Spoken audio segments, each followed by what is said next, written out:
Semangat pagi sahabat dunia tambang kita. Pada siang hari ini kita akan membahas pertanyaan dari salah satu sahabat dunia tambang kita yang menanyakan begini. Selamat pagi Bapak, sehat selalu. Lampiran 8, Capman 1827, huruf D, kegiatan 1A.2, saya kurang paham. Kegiatan jasa inti yang dapat diserahkan kepada perusahaan jasa pertambangan tidak termasuk jenis pelaksanaan, bidang penambangan, subbidang penggalian batubara dan penggalian mineral, serta pengolahan dan atau pemurnian. Mohon Bapak cerahkan kami. Dan beliau mengutip Capman 1827 tahun 2018 halaman 365. Baik sahabat dunia tambang kita, sebelum kita mulai membahas pertanyaan ini, jangan lupa dukung terus channel ini dengan subscribe, bunyikan belnya, like, share, dan juga komen.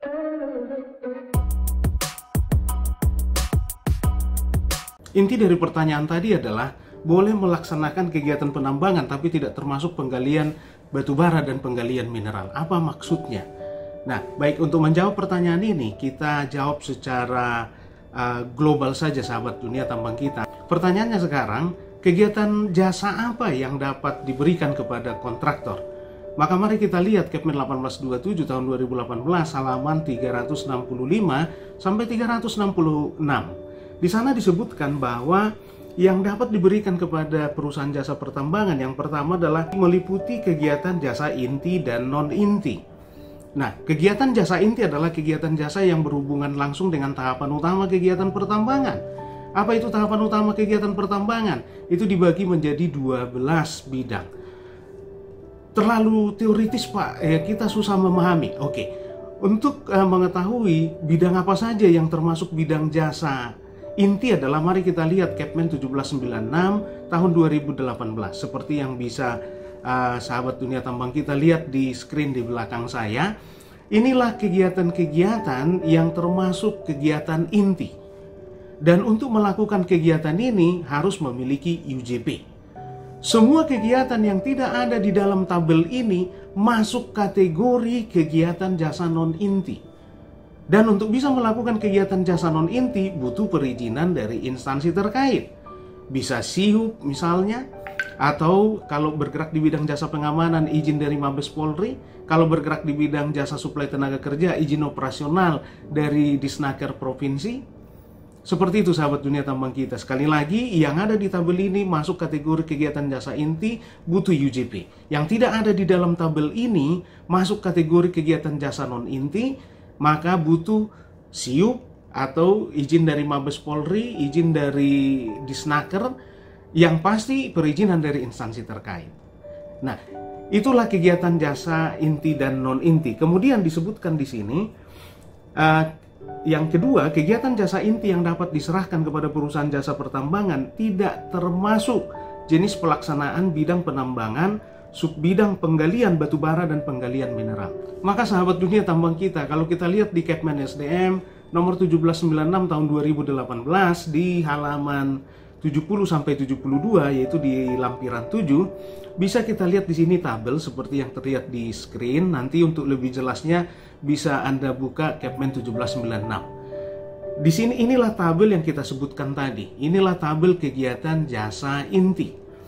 Nah, di dalam tabel ini dibagi menjadi 12 bidang. Nah, kita bisa lihat yang pertama selalu terdiri dari 3 kolom utama tabel ini, ya.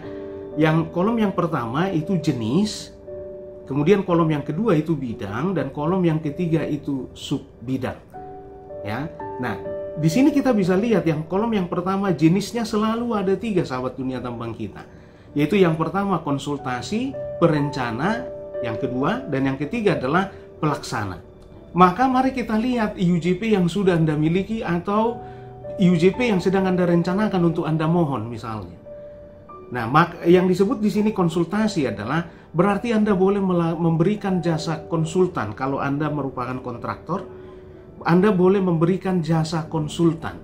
Jasa konsultan itu tentunya memberikan advice dan sebagainya. Tidak melaksanakan di lapangan. Artinya yang sudah memiliki UJP, akan tetapi jenisnya di dalam UJP itu hanya konsultasi, dia hanya bisa memberikan jasa konsultasi atau advice. Nah, kemudian yang kedua perencana.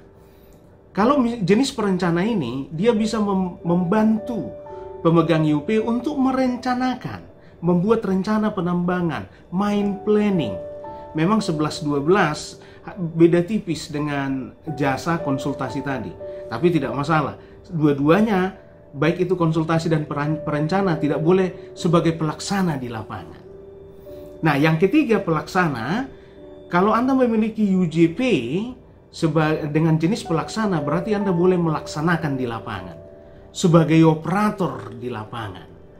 Itu bedanya sahabat dunia tambang kita. Atau kalau Anda belum punya UJP dan Anda melaksanakan atau mengincar pekerjaan sebagai pelaksana, mohonlah jenis pelaksana ini. Jadi ada 12 bidang. Untuk setiap bidang selalu ada 3 jenis ini sahabat dunia tambang kita. Sekarang kita fokus ke bidang-bidang yang jenisnya bukan 3, tapi ada 2, ada 1. Bidang apa saja itu? Dari 12 bidang yang ada di lampiran 7 tadi, ada 4 bidang yang jenisnya bukan 3 sahabat dunia tambang kita, yaitu bidang yang nomor 9, 10, 11, 12. Mari kita lihat bidang yang nomor 9. Di sini disebutkan jenisnya konsultasi dan atau perencana. Dan atau berarti boleh dua-duanya, boleh salah satu. Tapi tidak ada kata-kata pelaksana. Berarti untuk kontraktor yang memiliki UJP dengan jenis konsultasi dan perencana untuk bidang penambangan, ya, hanya boleh diberikan pekerjaan sebagai konsultan dan sebagai perencana untuk pengupasan batuan, pemindahan tanah batuan. Kita lihat sub bidangnya ini. Nah, yang disoroti di pertanyaan tadi untuk penggalian batu bara dan penggalian mineral, sub bidang 9.4, 9.5. Berarti yang boleh diberikan kepada kontraktor dalam hal penggalian mineral dan penggalian batu bara hanya pekerjaan sebagai konsultasi dan perencana. Tidak boleh pekerjaan sebagai pelaksana. Ya, seperti itu sahabat dunia tambang kita. Sekali lagi, karena jenis yang dimungkinkan untuk bidang penambangan di sini hanya konsultasi dan perencana, maka hanya pekerjaan konsultasi dan perencana yang dapat kita berikan kepada kontraktor. Di sini tidak ada disebut pelaksana, berarti kontraktor tidak boleh sebagai pelaksana dalam rangka mineral getting maupun coal getting. Nah, kemudian bidang yang ke-10 sama persis dengan bidang nomor 9 tadi, hanya saja ini untuk bidang pengolahan dan pemurnian. Ya, yang boleh diberikan kepada kontraktor hanya pekerjaan sebagai konsultasi dan perencana untuk bidang pengolahan dan pemurnian. Itu kenapa peningkatan kualitas batu bara misalnya itu tidak boleh dilakukan oleh kontraktor. Kontraktor dalam hal peningkatan kualitas batu bara hanya boleh berperan sebagai konsultan dan sebagai perencana. Nah, kalau pekerjaan itu mau kita berikan, misalnya kita pemegang UP, kemudian kualitas batu bara kita mau ditingkatkan, tapi kita tidak mau melaksanakan. Yang melaksanakan itu biar perusahaan lain. Maka yang melaksanakan itu izinnya bukan UJP, tapi IUP OPK untuk pengolahan dan pemurnian. Ya, jadi seperti itu sahabat dunia tambang kita. Untuk bidang nomor 9 dan 10 hanya dimungkinkan konsultasi dan perencana yang kita berikan kepada kontraktor. Tidak boleh kita berikan pekerjaan sebagai pelaksana. Ya. Nah, kemudian bidang nomor 11 justru di sini hanya sebagai pelaksanaan. Pelaksanaan bidang penambangan terbatas, artinya pelaksanaan bidang pengupasan OB. Itu boleh diberikan kepada kontraktor. Tapi kok tidak disebut di sini sebagai perencana dan pelaksana? Berarti nggak boleh dong kita berikan kepada kontraktor pekerjaan sebagai perencana dan pelaksana pengupasan OB. Itu boleh. Kenapa kok nggak ada di sini? Karena tadi sudah masuk itu di bidang nomor 9. Maka tidak perlu diulang lagi di bidang nomor 11. Karena bidang nomor 11 ini penekanan yang kontraktor boleh melakukan penambangan hanya terbatas pada OB.